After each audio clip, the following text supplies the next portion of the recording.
America में Donald Trump और Netanyahu की मीटिंग से पहले इजराइल ने ईरान को झटका देने वाला बहुत बड़ा ऑपरेशन किया है।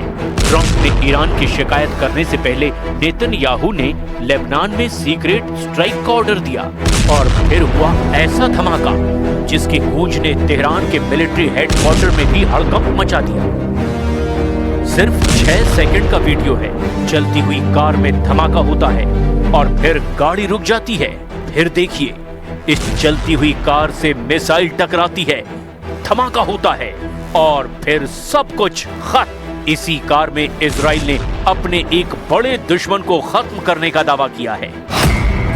इजराइल का दावा है कि उसने ईरान की कुद्स फोर्स की यूनिट 840 के एक बड़े कमांडर को मार डाला है। कमांडर का नाम है हुसैन महमदू मरशद अल जौहरी, जो लेबनान की यूनिट 840 की बड़ी जिम्मेदारी संभाल रहा था।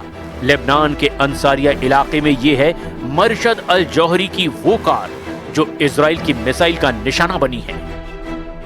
इजराइल का दावा है कि हुसैन महमदू मरशद अल जौहरी को खत्म करके उसने एक बड़े हमले की साजिश नाकाम कर दी है। यह हमला एक ऐसे नाजुक वक्त में हुआ है जब इजराइल और लेबनान का युद्ध किसी भी वक्त शुरू हो सकता है और ठीक इसी वक्त ईरान और इजराइल के बीच टक्कर का खतरा भी बना हुआ है। ऐसे में लेबनान के अंदर ईरान के सीक्रेट कमांडर की हत्या ने अब तेहरान और तेल अवीव के बीच टेंशन बहुत ज्यादा बढ़ा दी है। ईरान के ओवरसीज ऑपरेशन यानी विदेशों में उसके खुफिया मिशन को अंजाम देने वाली फोर्स को कुद्स कहा जाता है। इसी कुद्स फोर्स की यूनिट 840 ईरान की सबसे खतरनाक फोर्स में शामिल की जाती है। इसके ऑपरेशन की तुलना मोसाद और CIA के सीक्रेट ऑपरेशन से की जाती है। ईरान की यूनिट 840 के सबसे ज्यादा ऑपरेशन इजराइल में हुए, लेबनान और सीरिया में हुए और इराक के अलावा यूरोप में भी इसका मजबूत खुफिया नेटवर्क है। मेजर जनरल कासिम सुलेमानी के दौर में जब ईरान की यूनिट 840 को और मजबूत बनाया गया, तब इसके ऑपरेशन अमेरिका और इजराइल को बहुत ज्यादा खटकने लगे थे। नेतन्याहू का दावा है कि यूनिट 840 लेबनान की जमीन पर इजराइल के खिलाफ बहुत बड़ी साजिश रच रही थी और इसीलिए वक्त रहते इसके कमांडर हुसैन महमदू मरशद अल जौहरी का डेथ वारंट जारी कर दिया गया। यानी नेतन्याहू ईरान को लेकर कोई रहम नहीं करेंगे, उनके ऑपरेशन चलते रहेंगे, चाहे वो गाजा हो, लेबनान हो या फिर ईरान। इस बीच ईरान के राष्ट्रपति की तरफ से ऐसा बयान आया जिससे साफ हो गया कि ईरान इस वक्त युद्ध के लिए पूरी तरह से तैयार है। ईरान के राष्ट्रपति मसूद पजेश्कियान ने कह दिया है कि उनका देश अमेरिका, इजराइल और यूरोप के साथ युद्ध के दौर से गुजर रहा है। पजेश्कियान ने कहा कि ये देश ईरान को घुटनों पर देखना चाहते हैं, जो कभी नहीं होगा। ईरान बार बार बता रहा है कि उसकी मिसाइल पावर इजराइल और अमेरिका के अड्डों, दोनों टारगेट्स पर हमले के लिए तैयार है। ये वार्निंग ईरान से लगातार दी जा रही है। ईरान बार बार जून में हुए युद्ध की याद दिला रहा है। ईरान के सर्वोच्च नेता अली खामनेई के जनरल दावा कर रहे हैं कि इस बार युद्ध हुआ तो नई तरह के मिसाइल से हमला होगा। ऐसी मिसाइल जिसकी रेंज ज्यादा होगी ताकि वो दुश्मनों को लंबी दूरी तक तबाह कर पाए, जिसका पेलोड यानी वॉरहेड ज्यादा बड़ा और हाहाकार मचाने वाला होगा, जो स्टेल्थ होगी यानी उसको ट्रैक और इंटरसेप्ट करना यानी उसे मार गिराना भी मुश्किल होगा। ईरान के कमांडर दावा कर रहे हैं कि उसका नया मिसाइल जखीरा इतना खतरनाक होगा कि इजराइल को सरेंडर करने में 12 दिन का वक्त नहीं लगेगा। ईरान इस बार ऐसा जवाब देगा कि इजराइल 12 घंटे के अंदर ही सरेंडर कर देगा। यानी 12 दिन नहीं, 12 घंटे वाली वार्निंग ईरान की तरफ से जारी की जा रही है। इजराइल के प्रधानमंत्री नेतन्याहू भी जानते हैं कि इस वक्त खामनेई का इरादा क्या है और अगर ईरान पर हमला किया गया तो काउंटर अटैक किस लेवल का होगा। इसीलिए इजराइल में ईरान की मिसाइल पावर को लेकर सायरन बजना शुरू हो गया है। इजराइल की सेना ने ईरान की मिसाइल पावर को लेकर बहुत बड़ा दावा किया है। ये ऐसा दावा है जिसके बारे में पूरी दुनिया को अलर्ट कर रहा है इजराइल।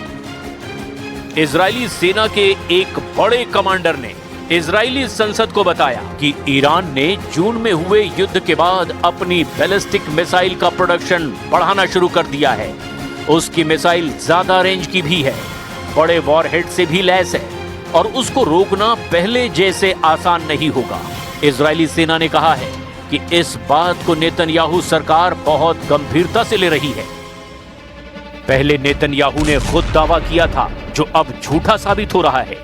ईरान पर किए गए हमलों के दौरान इजराइल ने उसकी मिसाइल अड्डों को तबाह करने का दावा किया था, लेकिन अब इजराइल में ही कहा जा रहा है कि ईरान की मिसाइल पावर बरकरार ही नहीं बल्कि आगे बढ़ रही है, जिसका सबसे बड़ा खतरा इजराइल को होगा।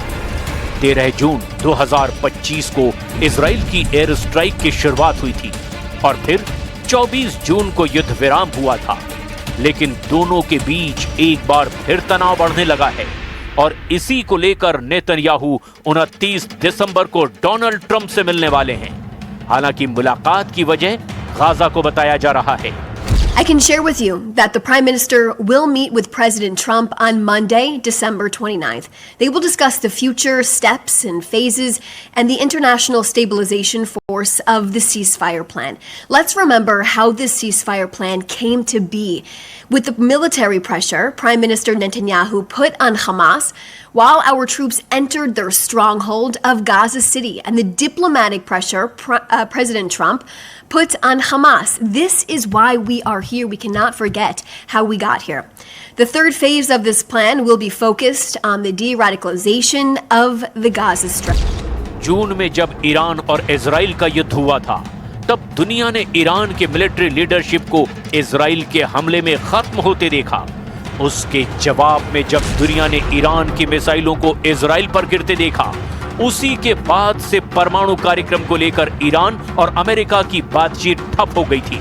उससे पहले परमाणु कार्यक्रम को लेकर ईरान और अमेरिका के बीच 5 दौर की बातचीत हुई थी, लेकिन फिर 13 जून को इजराइल के अटैक ने सब खत्म कर दिया। एक बार फिर कोशिश हो रही है, लेकिन अमेरिका ने कह दिया है कि यूरेनियम संवर्धन की इजाजत नहीं दी जाएगी। Decided to address the President of the United States, would like to make it clear to the entire world that United States remains available for formal talks with Iran, but only if Tehran is prepared for direct and meaningful dialogue. Direct and meaningful. We're not going to negotiate in public, of course, not here. We have been clear, however, about certain expectations for any arrangement. Foremost, there can be no enrichment inside of Iran, and that remains our principle. America और Israel लगातार इल्जाम लगाते रहे हैं कि Iran परमाणु बम बनाना चाहता है।